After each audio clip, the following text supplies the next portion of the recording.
Hey everyone, Ryan here and welcome to another episode of BGP Game Dev. So a while back I announced that Popcorn Rocket is going to be released on Steam on October 17, 2023, right after Steam Next Fest for $4.99, so make sure to wishlist it at the link in the description below. I have also made the game available on the Epic Games Store if you also prefer that, and it will release at the same time and will be the same price as the Steam version and will also have the achievements, and you can also wishlist the game on Epic down in the link in the description below. And for the console ports of Popcorn Rocket, I have extremely good news that I'm currently working on the console port on the PS5 version of the game, and it's actually working on actual PS5 hardware. Now, when I first got my PS5 dev kit back earlier this year in 2023, I could not get the game working on it for whatever reason, so I tried on and off throughout the months and it was still a no-go, so I kinda gave up on the console ports for a bit and focused on getting the game ready for Steam. So earlier this summer, I also decided to put the game on the Epic Games Store and GOG, but sadly GOG has not responded to me yet since you need to pitch your game to them before they give you approval, and after 2 attempts I still got nothing. But luckily the Epic Games Store is a lot like Steam where you just have to pay the $100 fee to list the game, but man, let me tell you, the process of getting your game on the Epic Games Store is kinda like this. So learning how to put your game on Steam is kinda like learning how to drive a car. Luckily there's a ton of YouTube tutorials that can help you with that, but learning to put your game on the Epic Games Store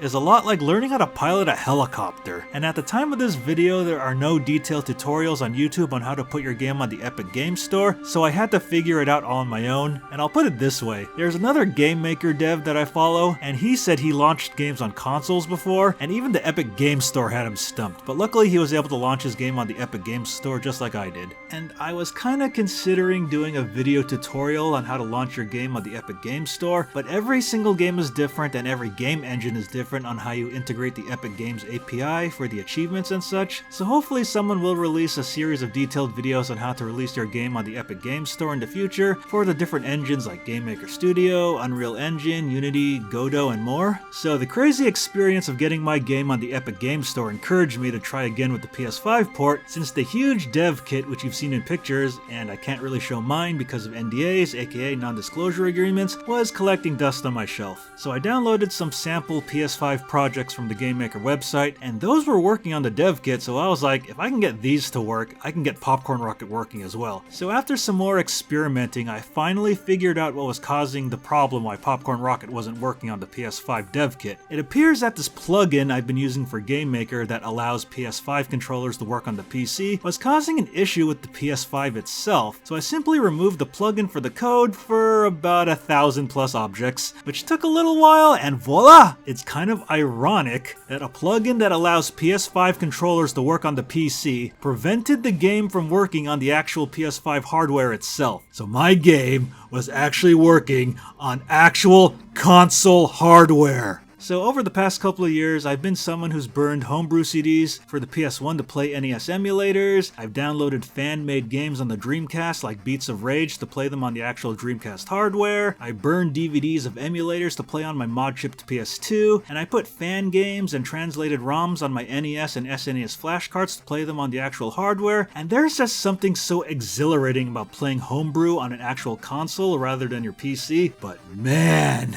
playing something that you made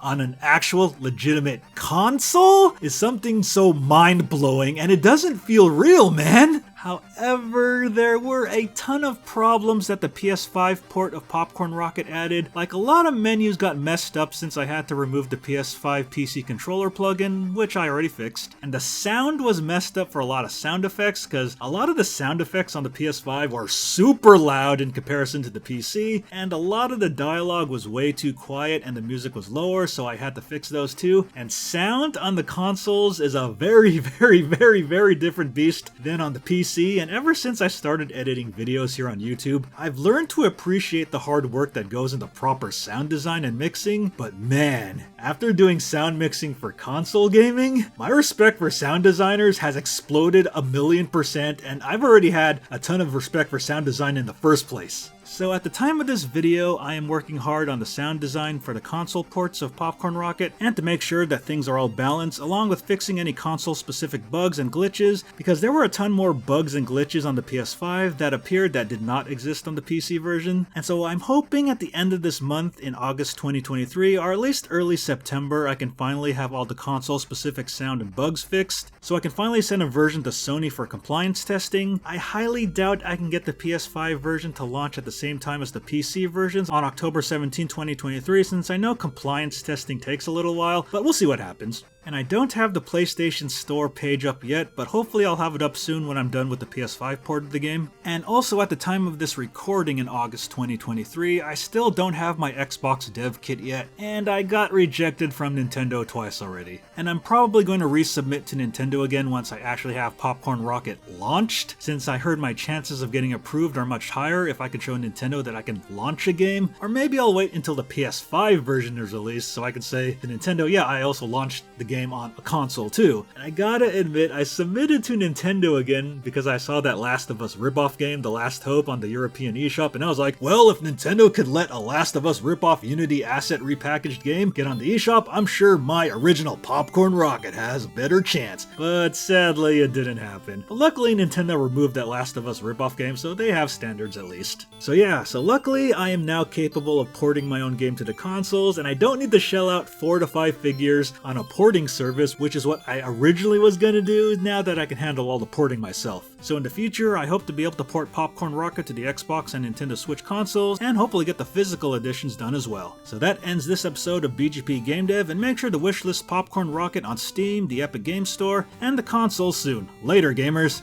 Come on, GOG, let me into your elusive club! Thanks for watching, and I hope you enjoyed this video. Make sure to like, comment, and subscribe, and make sure to check out these other videos, and also make sure to follow me on social media and check out the official Battle Geek Plus website. Take care.